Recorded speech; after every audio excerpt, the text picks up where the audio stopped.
I want to play this clip that somebody had produced about a photo that was legitimately taken, I think in the 1930s or something like that. And it shows a mother who you can clearly see pregnant, and then her children. And they say in this clip that she was 24 years old. Now, look how old the children, some of the children look like they could be about 6 or 7 or maybe older. Okay.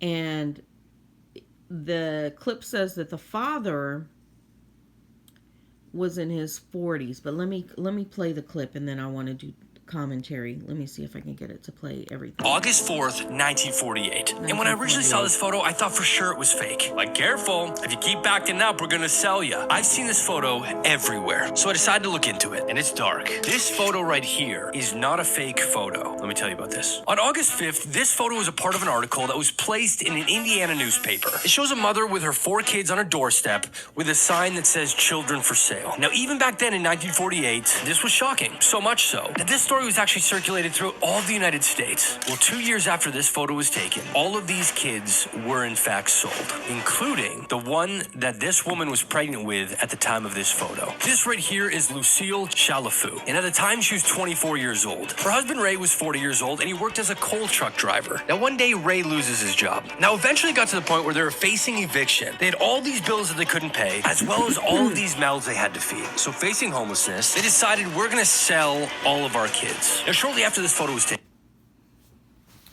Okay, well, I don't know why that cut off, but anyways, my thing is we have things that are happening now that has happened in the past as well.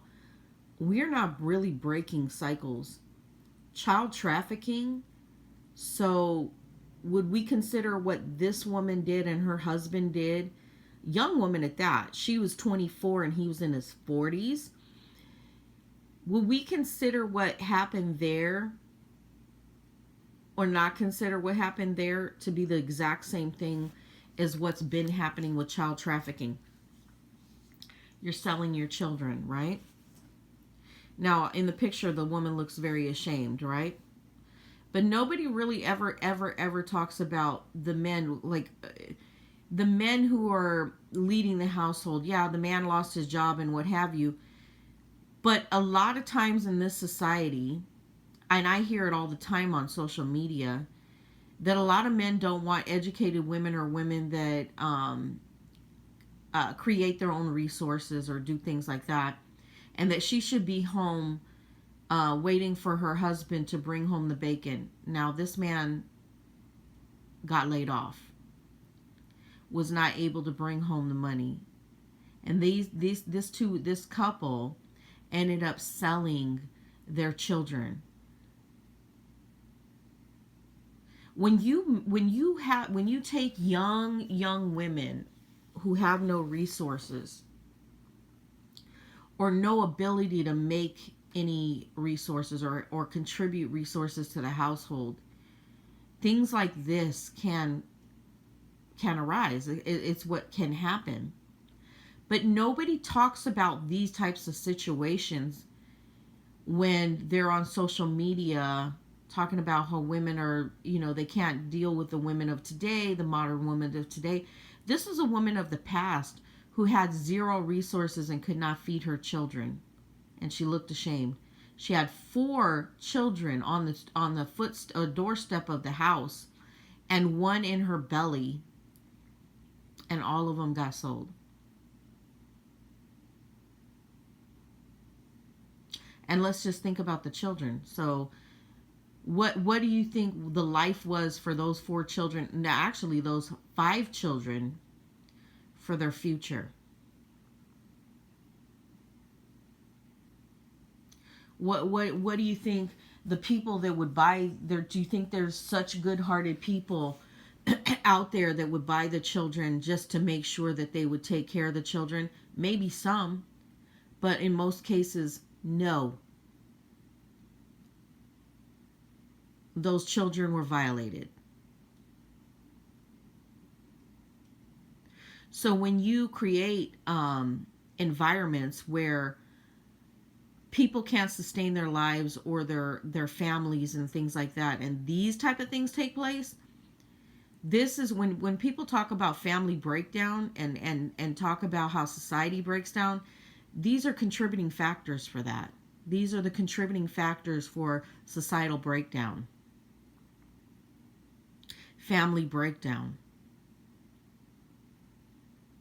and putting women in a place where they cannot or can't create their own resources doesn't help the situation. If this woman had skills, let's just put it this way, if this woman had skills or resources where she could make money to be able to support her children, and he got laid off, it's like that backup for the family.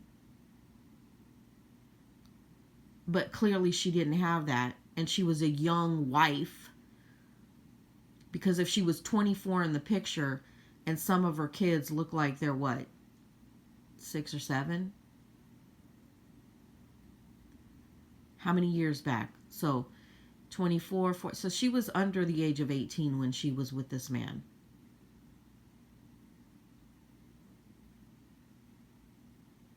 With no resources.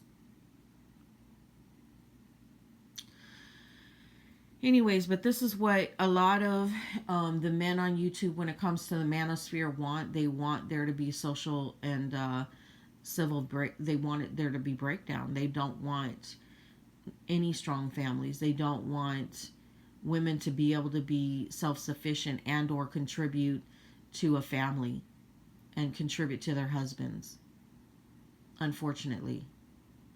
And this woman, clearly you can see, and she looks very ashamed in the photograph, and I don't know why it clicked off like that. It didn't let me continue the video, but the point is that she looks ashamed. But I don't see any men talking about how, hey, the man couldn't provide, and here she was with these 4 children.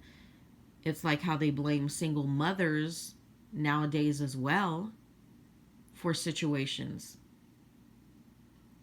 But anyways, I found that interesting because that was in the 1940s, right? And have we broke the cycles of dysfunction like that? No, because we're still doing certain things. The societal breakdown it's still here and it's still thriving.